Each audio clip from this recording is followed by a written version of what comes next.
เอาสบายดีพี่น้องมาทักทายสบายดีกันอีกเส้นเก่าเส้นเกิดเดี๋ยวพี่น้องเด้อมื้อนี้เราจะพาทุกคนมาอัปเดตสถานการณ์หรืออัปเดตสภาพเส้นทางหลังจากฝนตกมานักตลอดเวลาคือท้ายเดือน10ระหว่างวันที่27 28 29 30ฝนตกหนักแห้งแล้วก็ฮอดวันที่3วันที่4เดือน11เนาะ2025แล้วมื้อนี้เราจะพารับชมรับเบิ่งสภาพการเส้นทางอยู่ที่เขตบ้านกะโลเมืองกะลึมแขวงเซกองพี่น้องระยะการเดินทางระหว่างบอนที่เฮาเฮ็ดเวียกหาบอนด่านนั้นกับประมาณ3กิโลปลายๆพี่น้องถ้าเฮาย่างเฮาใส่เวลาประมาณชั่วโมงปลายเนาะชั่วโมงปลายแต่คันขี่รถก็บ่ฮอดชั่วโมงประมาณ15-20นาทีก็ฮอดเนาะเพราะว่าเส้นทางก็งามอยู่ในเมื่อฉะนั้นแล้วก่อนจะรับชมรับเบิ่งอย่าลืมกดไลค์กดแชร์กดเป็นกำลังใจให้กดติดตามทุกแพลตฟอร์มของโซเชียลมีเดียของไสสนะกันแล้วกันเด้อถ้ามีโอกาสมีเงื่อนไขเขาเองจะไปอัปเดตสถานการณ์หรือจะไปสัมภาษณ์พ่อแม่ประชาชนที่อยู่เขตห่างไกล2ลี้ก็คือเขตชนบทของสปป.ลาวก็คืออยู่บ้านกะโลบ้านอารอกบ้านจะเตอปะเลนอนบ้านอาบึนต่างๆเป็นเขตที่ห่างไกล2ลี้ที่สุดอยู่ที่เมืองกะลึมแขวงเสกองที่เขามักเอิ้นกันว่าเขต7เขต8เป็นเขตนี้แหละพี่น้องเอาเป็นยังไงก็ตามแต่เด้อขอเป็นกำลังจิตกำลังใจให้พ่อแม่ทุกภาคส่วนที่อาศัยเขตภูมิประเทศระหว่างลาวเวียดนามพี่น้องแล้วมื้อนี้เฮาจะมาอัปเดตสถานการณ์ให้พ่อแม่ประชาชนพี่น้องทุกภาคส่วนบ่ว่าจะอยู่ภายในหรือต่างประเทศจะมารับชมมาเบิ่งนํกันเด้อพี่น้องเด้อสถานการณ์อยู่ในเขตชนบทเส้นทางเป็นจังไดเนาะอันนี้คือสถานการณ์อยู่เขตบ้านกะโลเมืองกะลึมแขวงเสกองสปป.ลาวเขตที่ห่างไกล2ลี้ที่สุดอยู่ในเมืองกะลึมแขวงเสกองนักหน่วงอีหลีปีนี้พี่น้องเอ้ยอันนี้ปกตินำบ่ได้ไล่เด้เส้นทางนี่นะตอนเฮามาทวิตแต่ว่ามื้อนี้ช่วงนี้บ่เว้าเลยพี่น้องเขตนี้เฮาสิอัปเดตสถานการณ์หรือพยากรณ์อากาศก็ตลอดเวลาก็บ่ได้เพราะว่าสัญญาณก็บ่มีพี่น้องบางบ้านอาจจะบ่มีไฟฟ้าเอาเป็นจังได๋ก็ตามแต่ขอเป็นกำลังจิตกำลังใจให้ทุกภาคส่วนที่อาศัยภูมิประเทศระหว่างชายแดนลาวเวียดนามทางบ้านกะโลบ้านอารอกบ้านจะเตอปะเลปะนอนอาบึนต่างๆบ่อาแก้วต่างๆบ่ที่อาศัยเขต7เขต8ของอยู่เมืองกะลึมที่เป็นเขตที่ห่างไกล2ลี้ขอเป็นกำลังจิตกำลังใจให้เด้อพี่น้องเด้ออย่าลืมกดไลค์กดแชร์ถ้าผู้ใดติดตามคลิปวิดีโอนี้แล้วอย่าลืมเป็นกำลังจิตกำลังใจให้บ่าวไส้กันแล้วกันเพื่อให้มีกำลังใจในการเฮ็ดคลิปต่อไปบ่ว่าจะเป็น Facebook TikTok YouTube ต่างๆตามปรากฏที่หน้าจอที่ด้านลุ่มเด้อพี่น้องเด้อเพื่อการเป็นกำลังจิตกำลังใจให้ถ้าผู้ใดอยากเบิ่งคลิปยาวๆแบบบ่ได้ตัดต่อเข้าไปเบิ่งใน YouTube ได้เนาะถ้าผู้ใดอยากเบิ่งแบบคลิป real time แบบว่องไวสั้นๆแต่มีเนื้อหาก็ไปเบิ่งใน TikTok หรือใน Facebook ได้พี่น้องเป็นโลกส่วนตัวหรือผู้ใดอยากทักทายสวัสดีอยากถามข่าวถามไทยทางพี่น้องบ้านทางนี้ทางแก่สาวลีกหรือผู้ใดมีงานใครจะประกอบเครื่องนุ่งห่มหรืออุปกรณ์การเรียนการศึกษาให้น้องๆนักเรียนก็สามารถคอมเมนต์เซ็ตส่วนตัวได้เนาะทำมีงานใครเฮาจะร่วมกันใหม่เพราะว่าเคสนี้ก็คือเว้าเนาะทางแก่สาวลีกว่าพ่อแม่ประชาชนโอ้ลำบากหลายพี่น้องอันหลักๆแม่นด้วยความเป็นห่วงเป็นใยก็คือการศึกษาของเฮาพี่น้องการศึกษาแม่นอยากให้มันทั่วมันถึงพี่น้องเอ้ยครูก็เหลือบ่พอมันมีแต่ว่าบ่สามารถบรรจุได้เพราะว่าเขาเจ้าบ่ได้เข้ารัฐกรได้ง่ายเด้ฉะนั้นแล้วครูอาจารย์ที่จบมาก็เฮ็ดให้เขาเจ้าท้อถอยอันนี้เป็นอีกปัญหานึงที่เฮาต้องแก้ไขแนวใดเนาะเอาเป็นจังได๋ก็ตามแต่สู่ซนไปนำกันพี่น้องถ้ามื้อหน้าถ้ามีเงื่อนไขบ่าวไสเองจะลงไปเบิ่งโรงเรียนจะไปถ่ายโรงเรียนเขตชนบทนี้ถ้าบ่ได้มีเงื่อนไขเช่นว่าพ่อแม่พี่น้อง FC ที่อยู่ฝั่งไทยฝั่งต่างประเทศสหรัฐอเมริกาหรือแคนาดาต่างๆบ่ที่พี่น้องเฮาไปอยู่อาศัยถ้าบ่ได้มีเงื่อนไขอยากไปช่วยน้องๆนุ่งๆหรือไปช่วยครอบครัวทุกยากแม่นมื้อหน้าบ่าวไสสิอัปเดตให้เด้อพี่น้องเด้ออันนี้อีกจุดนึงที่เตือนนักอีหลีดอพี่น้องเตือนในมื้อวันที่28เดือน10 2025พี่น้องในเตือนมื้อทบิดนี่เนี่ยไปบ่ได้เลยพี่น้องฝนตกลิ้นตลอดเวลาความจริงแล้วเฮาอยากไปถ่ายแต่ดนเลยคลิปเท่านี้แต่ว่ามันบ่มีโอกาสพี่น้องอีกอย่างมาฝนฟ้าอากาศบ่อำนวยความสะดวกการไปมาก็ยุ่งยากลำบากหลายพี่น้อง แล้วก็เลยมาถ่ายให้มื้อนี้ก็คือวันที่14เดือน11 2025มันเตือนมานักหน่วงได้พี่น้องเอ้ยในช่วงนั้นมันเตือนบ่สามารถไปมาเลยในแค่นี้มีบริษัทเพิ่นมาเคลียร์ทางให้น้อยนึงซ้ำไปมาชั่วคราวได้พี่น้องถ้าผู้ใดอยากเบิ่งวิถีชีวิตบ้านๆหรือว่าวิถีชีวิตการดำรงชีวิตของพ่อแม่ประชาชนอยู่เขต ห่างไกลซอกลิกหรือว่าอยู่เขตชนบทของลาวกันอะไรกันเนาะอันนี้มันเจาะมันเจือนโอ้ได้มองระบอลพี่น้องเลยย้ำอีกเท่านึงเด้อพี่น้องเด้ออันนี้คือขอบเขตจุดฟิกัสก็คือบาดกะโลเมืองกะลืมแขวงเสกอง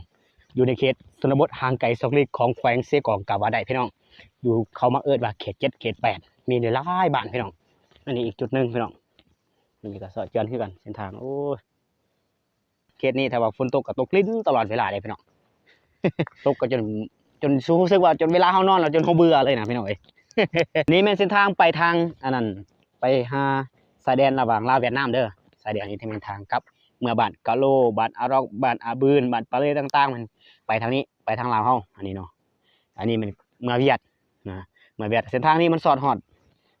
สมุยตะโอ้ยแขวงสารวัตรพุ่นเด้อันนี้มันใกล้จะฮอดชายแดนฝั่งเวียดนามแล้วเด้อพี่น้องเด้อเส้นทางนี้นะจะฮอดแล้วประมาณครึ่งทางแล้วที่เฮาเดินทางมื้อนี้เนี่ยเขาออกมาแต่บ่อนเฮาเฮ็ดเวียกประมาณ 3:06 นาทีแต่บัดนี้ก็คือ4 โมงยัง25 นาทีแล้วเนาะถ้าผู้ใดครับชมคลิปวิดีโอในตอนนี้เนาะว่าจะเป็นไอ้น้อง FC ทุกภาคส่วนบ่ว่าจะเป็นพี่น้องฝั่งไทยบ่ FC ฝั่งแคนาดาอเมริกาต่างๆพี่น้องที่อาศัยเขตต่างประเทศก็อย่าลืมเป็นกำลังใจให้เป็นกำลังใจให้บ่าวไซเพื่อมีกำลังใจการเฮ็ดคลิปต่อไปเด้อพี่น้องเด้อน้ำที่มันขึ้นที่เกือบมันสิท่วมก็น้ำนี่แหละแต่ว่านี่น้อยๆนึง แต่ว่าเวลาฝนตกนี่โอ้บ่อยากสิเว้าเลยบ่อยากสิบรรยายเต็มเลยนะห้วยนี่นะคันเวลาฝนตกนะนี่แต่ว่าก็คือว่านะปริมาณน้ำฝนมันสะสมตลอดเวลาแล้วก็สะสมหลายๆมื้อเช่นว่าเป็นทิศบ่ได้มันสิเข้าเป็นเดือนมันตกมันก็เลยได้ให้ปริมาณน้ำฝนมันหลายแล้วก็บวกกับน้ำห้อยของบึงแน่น้ำห้องของบึงต่างๆในมาผสมประทานกันมันเฮ็ดให้สะสมแล้วก็น้ำมันหลายเกิดให้สิเป็นภัยน้ำท่วมเขาเจ้าเอิ้นว่ามักเอิ้นว่าเขต7เขต8เป็นเขตห่างไกลซอกลีกอยู่ที่เมืองกะลึมแขวงเซกองเนาะอยู่เสสปปลาวเป็นติดจอดระหว่างชายแดนลาวเวียดนามเด้ออยู่นี่เด้อเขตนี้ส่วนหลายแม่นเด็กน้อยถ้าอายุเฉลี่ยประมาณ15 ปีขึ้นไปเขาเจ้าบ่เว้าลาวเนี่ยเขาเจ้าอาจจะบ่เข้าใจปานใดแต่ว่าเขาเจ้าจะเข้าใจภาษาเวียดนามภาษาเวียดนามเขาเว้าได้หมดทุกคนเลยอันนี้เป็นหน้าที่ชื่นชมของเขาเจ้าหลายปกติเขาบอกว่าเขาติดจอดระหว่างสายแดนลาวเวียดนามแต่ว่าส่วนหลายแม่นชนเผ่าเขาใช้อยู่ในเขตนี้แม่นเผ่ากะตูเนาะเผ่ากะตูแล้วเขาจะเว้าเป็นภาษาท้องถิ่นภาษาท้องถิ่นภาษาลาวเขาก็บ่ค่อยได้เว้าปานใดภาษากลางเขาเพราะว่าเวลาเขาเว้าก็เว้านำครูอาจารย์เวลาเขาห้องเรียนต่างๆแต่เวลาการสื่อสารหลังจากนั้นมาก็จะเว้าภาษาท้องถิ่นแหละครับไปท่องไปเที่ยวไปซื้อเครื่องของอยู่เมืองเวียดก็เจ้าต้องสื่อสารภาษาเวียดนามแต่ว่าบ่สื่อสารภาษาเวียดนามเขาเจ้าบ่เข้าใจ ประเทศเวียดนามเขาบ่เข้าใจแล้วซื้อเครื่องซื้อของก็ยากปกติเขาก็ดีคือกันก็บ่เป็นหยังเนาะก็สร้างความสัมพันธ์ไมตรีระหว่างลาวเวียดนามก็เป็นพี่น้องกันฮู้กันหลายอย่างแต่ว่าบางคนเขาจะฮู้ภาษาลาวก็มีอันนี้มันใกล้จะฮอดตาดแล้วเด้อพี่น้องเด้อวิทย์ผู้นี่วิทย์ผู้ที่ทางหน้านี่นะวิทย์ผู้นี่มันจะฮอดด่านระหว่างลาวเวียดนามหรือว่าลักหมายแถวเอิ้นลักหมายใหญ่เนาะลักหมายที่แบ่งเขตแบ่งแดนระหว่างอันนี้ฝั่งนี้ของลาวฝั่งนี้ของเวียดนะเดี๋ยวนี้ไอ้จะฮอดจุดที่มันเจือนเส้นทางนักกว่าหมู่ก็คืออย่างนี้อันนี้มันบ่สามารถใส่ได้เลยเส้นทางยังเหลือน้อยนึงเพราะว่ารถใหญ่ไปบ่ได้ไปได้อยู่ประมาณรถเบาแต่ว่ารถบรรทุกหนักนี่บ่สามารถไปได้เพราะว่าเส้นทางมันเจือนเกือบครึ่งนึงอันนี้เป็นเส้นทางที่มันเจือนในช่วงวันที่27 5 28 29เดือน10 2025พี่น้องเจือนนักไอ้ลีดอต้องรอจนคันบ่มีต้องรอยังสิบ่รอดแต่ว่าแค่นี้มันเศร้าแน่นอนนึงมันก็เลยบ่ซอกบ่เจือนคันว่าเร่งอีกประมาณ 2-3 มื้อเรียบร้อยเลยในมื้อนั้นน่ะเส้นทางในขาดพุทธเลยพี่น้องแต่วันนี้ขอฝากฟังเด้อถ้าผู้ใดจะบรรทุกเครื่องหนักๆมาสามารถผ่านได้เส้นทางนี้เพราะว่าทางเวียดเพิ่นก็บ่อนุญาตให้ไปฝากด้วยความเป็นห่วงเป็นใยถ้าเฮาบ่ได้อัปเดตบ่ได้เบิ่งคลิปนี้แล้วบ่สามารถให้เจ้าไปเส้นทางไปมาแล้วบ่ได้สิไปต่อก็บ่ได้สิกลับคืนก็เสียเวลาฉะนั้นด้วยความเป็นห่วงเป็นใยมาเบิ่งนํกันเนาะสภาพอากาศเส้นทางเป็นแบบนี้อันนี้เป็นจุดที่มันเจือนหลายกว่าหมู่แล้วแหละเส้นทางเอาไปต่อพี่น้องสวัสดีอีกเทื่อนึงพี่น้องอันนี้มันจะฮอดหลักไม้ใหญ่ระหว่างชายแดนลาวเวียดนามเลยพี่น้องเนาะแต่ว่าอันนี้ยังเขตดินแดนของลาวอยู่แต่ว่าเขาปูไปตรงให้ก็คืออยู่นี่เนาะมันเจือนหนักกว่าหมู่นี่เนาะปูตัวนี้มาถล่มกูไม้ตัวนี้ทับสายไฟตัวนี้เนาะ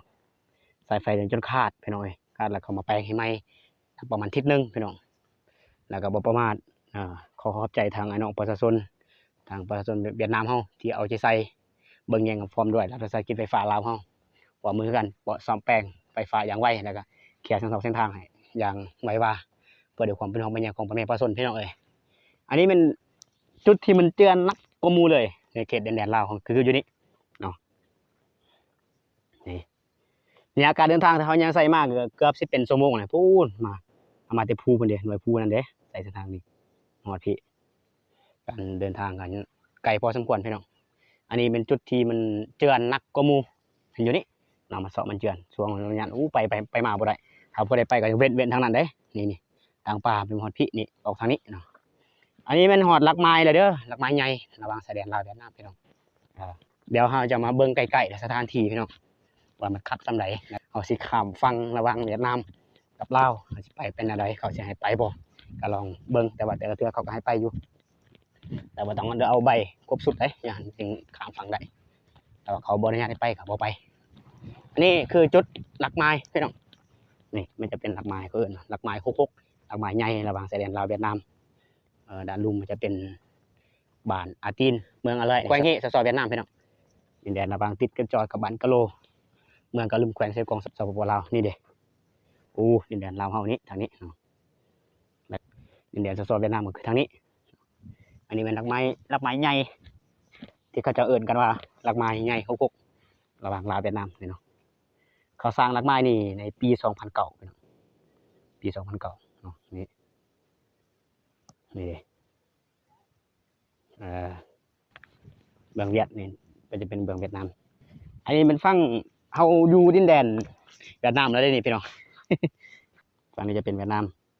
ที่เขาเอิ้นกันว่าบ้านอาตีนเมืองอาเลื่อยสเวียดนามหรือว่าเข้ากับแขวงเฮได้พี่น้องของเขาก็คือเป็นเขตที่ห่างไกลสักเล็กเขตชนบทของเขาก็อยู่นี่แหละเนาะติดจอดกันอยู่นี่ทางลุมก็เมืองเวียดนามนี่เส้นทางเข้าลาวเฮาอันนี้ไปมาพุทธปูนบางนั้นก็ลาวเฮาเดี๋ยวเขาจะมาลงไปเบิ่งเส้นทางเป็นอย่างไปเลยเนาะอย่างลุมๆจะมีเส้นทางเขาจะงามเด้เส้นทางผ่านเขาสุดยอดเลยเส้นทางอันนี้เป็นเส้นทางผ่านเขาเส้นทางผ่านเขางามดีครับอันนี้มันเจือนคือกันเขาให้เจือนนักคือกันสภาพเต็มเจือนในปัจจุบันนี่ก็คืออยู่เขตแดนของพี่น้องสสเวียดนามเลยพี่น้องจะนักคือกันเลยแต่ว่าก็จะมีรถประจำทางที่จะแปลงทางตลอดเวลาตลอด24 ชั่วโมงเหตุการณ์อย่างเขาจะเคลียร์ให้เลยนะคักไอ้ดีบ้านเขานี่เจือนนักไอ้ดีแค่นี้เขาเทหมดก็เทเป็นปูนหมดเลยแต่ว่ามันยังเจือนว่าอย่างภาษาบ้านๆเฮาเฮ็ดแบบธรรมชาติสิบ่เจือนนักคือกันช่วงวันที่28เฮาไปนี่ทางนี้นี่ไปบ่ได้เป็นทางลุมเป็นทางนี้แต่ว่าเฮาบ่ได้ถ่ายคลิปเพราะว่าช่วงนั้นแบตโทรศัพท์เฮามันเบิดไปแบตโทรศัพท์เฮานี่ลงทางนี้เนาะนี่กลายไปพูนพี่ตุ่มเลิกซ้ำของเขาอันนี้เป็นภาพบรรยากาศของพี่น้องสสเวียดนามเด้อเนาะบ้านเขาเอิ้นว่าบ้านอาตีนเข้ากับเมืองอาเลื่อยแขวงเฮสสเวียดนามแล้วเขามาเอิ้นว่าตาแซงอาตีนปัจจุบันมันเขามาเอิ้นว่าตาแซงแล้วพี่น้องพี่น้องบ้านอาตีนนี่เขาเจ้าก็เป็นเฝ้ากระตูคือกันเขากระตูแต่ว่าบางคนกันเขาบอกภาษาท้องถิ่นเขาฮู้แต่ว่าภาษาลาวเนี่ยเขาจะบ่ฮู้เลยเพราะว่าเขาประชากรทางเวียดจะเป็นเผ่ากระตูเนาะเส้นทางมันของสอบมันเจือนหลายมองหลายบอลพี่น้องไปต่อพี่น้องเบิ่งเขาก็เจือนนักคือกันช่วงวันที่27 28เขาที่กำแพงยังคักแน่แล้วกันเจือนแต่ว่ายังเอาบ่อยู่เพราะว่าฝนตกมันเสาะเจือนฝนตกมันซึมแห้งตลอดเวลาเกือบสิได้เขาเป็นเดือนมันก็เสาะเจือนเนาะเขตจุดมุมสูงสุดเลยบ่อนเฮาอยู่นี่นะพุ่นหลักสถานีก็จะเฮ็ดคักหลายแต่บ่อนเฮาอยู่บ่มีสัญญาณ เขาสัญญาณทุกมุมทุกแจสัญญาณเครือข่ายเขา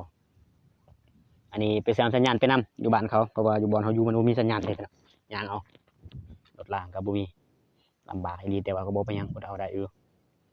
นี่สภาพมันซ้อมมันเจือนทางบ้านเขาทางนั้นก็เจือนนักคือกันพี่น้องทางลุ่มนี่เห็นบ่นี่ก็นักคือกันแต่ว่ามันจะมีอีกอยู่ลุ่มมันก็เจือนฮอดลุ่มบ่ได้แต่ว่ามันจะเป็นด่านใหญ่ก็จะบ่อนุญาตให้ถ่ายคลิปถ่ายหยังนะมันเป็นฉะนั้นแล้วเป็นจังได๋ก็ตามแต่ขอเป็นกำลังใจให้อย่าลืมกดไลค์กดแชร์กดเป็นกำลังใจให้เอาทุกแพลตฟอร์มของเฮาอยู่ด้านลุ่มนี้บ่ว่าจะเป็น YouTube TikTok Facebook ต่างๆเด้อเป็นกำลังใจให้เพื่อให้บ่พลาดคลิปดีๆคลิปสาระน่ารู้วิธีการดำรงชีวิตอยู่ในเขตชนบทของลาวเฮาเนาะนี่มานะเขาจะลงให้ตลอดเวลานี่ก็เจือนนักคือกันนี่เขาที่การเจือนเรียบร้อยคักแน่เด้แต่มันเอาบ่อยู่ฝั่ง เวียดนามแต่ว่าเฮาสิจบคลิปเพียงเท่านี้เด้อพี่น้องเด้อเนาะพบกันใหม่ในโอกาสหน้าสำหรับวันนี้ขอกล่าวว่าสบายดี